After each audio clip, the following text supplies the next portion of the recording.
wanted to do some close-ups of the bag that Lori copied the counts on for me, so that we'd have a pattern that we could share to people trying to learn a mignonette bag. This one is more involved than you may want to start with for your first one. None of them were, a pattern was not followed in any of these. I would change the counts to suit me. I generally do things in rows of 3s or 5s. These are little rows of 1 double stitch join, 1 double stitch close the ring. This looks like 2s, and that looks like 3s. So if I just had 3 rows here and 3 rows here, see, they're about the same width, and then it took me 5 rows to get about the same width of the little 1 double stitch rings. But right here, I don't remember for sure, but I've got a feeling that after I tatted this round of ring with a decorative Josephine, I came back in and started a brand new shuttle filled with thread, began with a ring, joined into the previous round. So this ring and this ring are not continuous. I ended this round and then began, this being the base of a ring, joined into the base of the bag, and here's where you get your hen and chick appearance. So I've got ring, that's a bare thread, can you see it? Going into a ring, and I'm going to say it went from a, let's see, tell it wrong.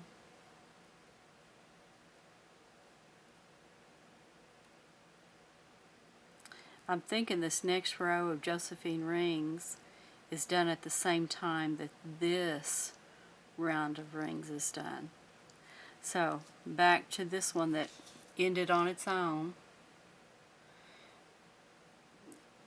This row begins fresh. It's not part of the split ring into the next round.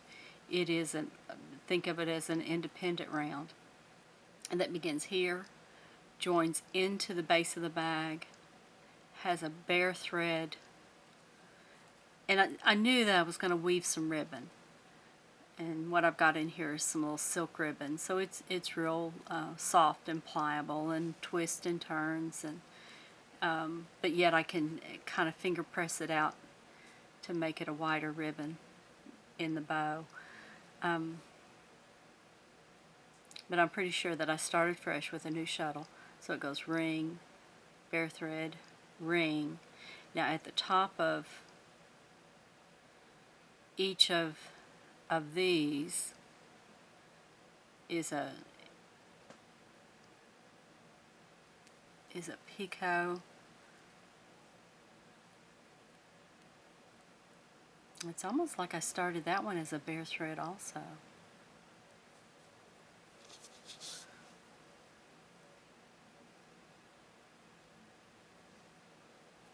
I bet Lori could tell you exactly. I mean, that's a sight. I did tat this, I promise I did. But I couldn't tell you exactly what I did. I want to show you some other bags. You can't do them wrong. One row leads to the next. Now here, this has a round of Josephine, a ring and a Josephine. There's a little picot. So once again, I had to bring, begin again and join that ring into the previous round. So some of these are not continuous, and then some are. I think on this one, I had just learned the single shuttle split ring that Matthew Takeda showed us, And so I was just determined to do the top of it with the single shuttle split ring. So the path is split, split, goes into the clover, split, split, and back to join into the bag. It also has a round of onion rings. Someone had just shown me onion rings.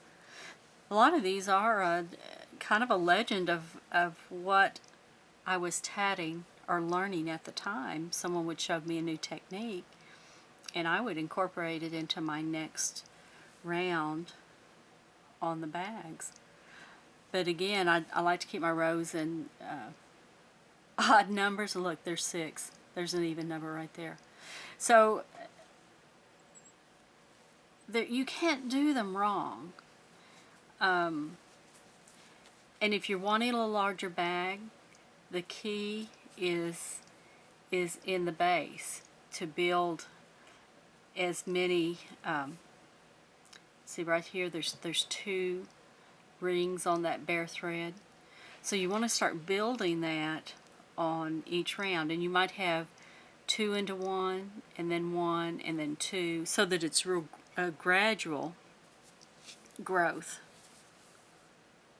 The tie strands on this one are lock chain. You flip the first half and don't flip the second, and that was a way to bring in just a slight bit of color to this bag.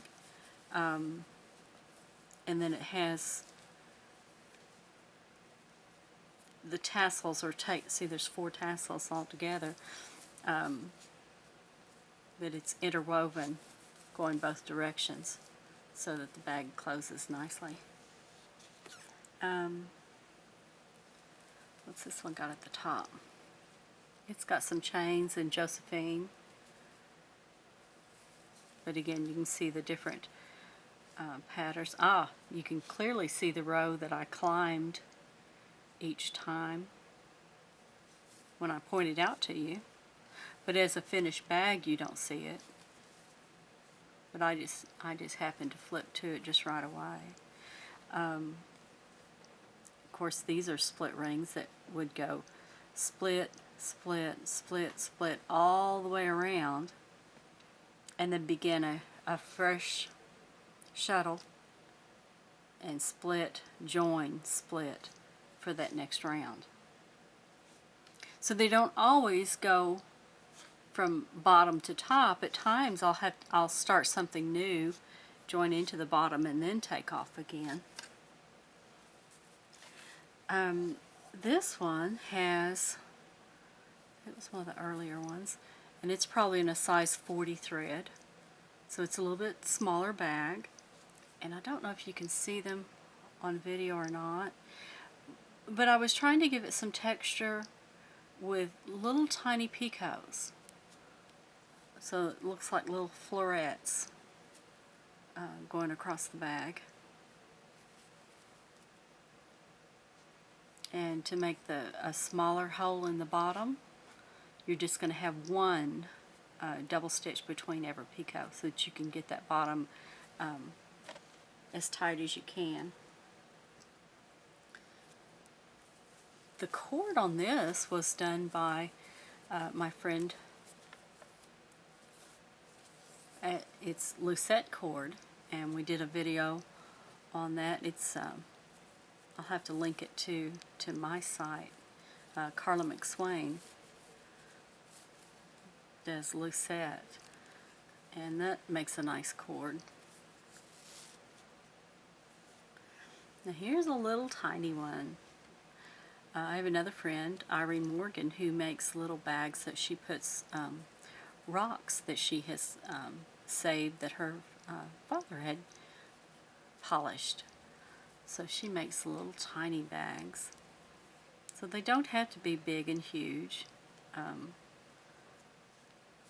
This is nice. It's got a chevron zigzag pattern in it. But they can, this one, going back to the one that I was trying to stay with, completely rings. There's no chains in it at all. I use the single shuttle split ring to form the top. But it's a size 10 thread, so it's a larger bag in itself. Just the thread itself is going to make a larger pattern. And something we haven't talked about yet is the round at the very top that's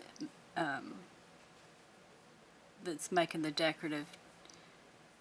I have a spiral chain going from the clover and then joined into the bag, and it just gives it a